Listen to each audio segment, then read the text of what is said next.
Tingnan mo to. Siya pa yung mayabang. Cheater, mga agaw.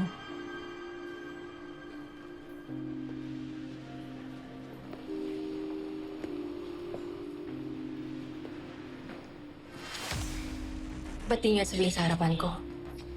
Hindi pinagbubulong-bulungan niyo ako. So ikaw pa yung mayabang ngayon.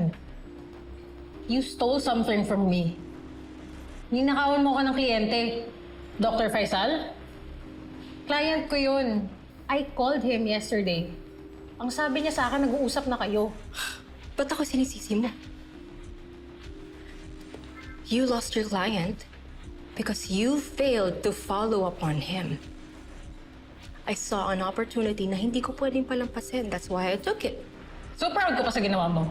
Liv is right. We're all in sales. You can't let opportunities go to waste. Besides, siya nga dapat yung tularan. Because she's the top sales performer again for this quarter. Congratulations, Liv. Thank you pa, Keep it up. Hindi pa. You're on your way for a promotion. Yes, you did a good job. Talaga po? Yeah. Congratulations. Thank you, ma'am. Salamat po. See? Siya gayahin niyo. And as an additional incentive, the top sales performer receives 50,000 pesos. Congratulations, Olivia Baltazar. Congratulations. Good job.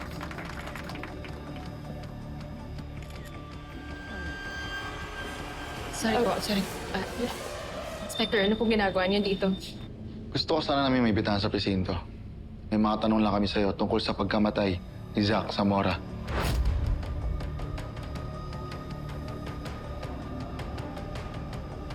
Liv, what's this? Did you do something? As you all know, ongoing pa rin yung investigation sa pagkamatay ng boyfriend ko. And it's just normal na kausapin nila ako about Zach. And I will do everything para makatulong sa kaso. So, sasama po ako sa inyo. Baka siyang suspect sa death ng jowa niya. Well, probably. Nangago siya ng kliyente, di ba? Buti nga sa kanya. Mas maugali niya eh. She stole my client from him.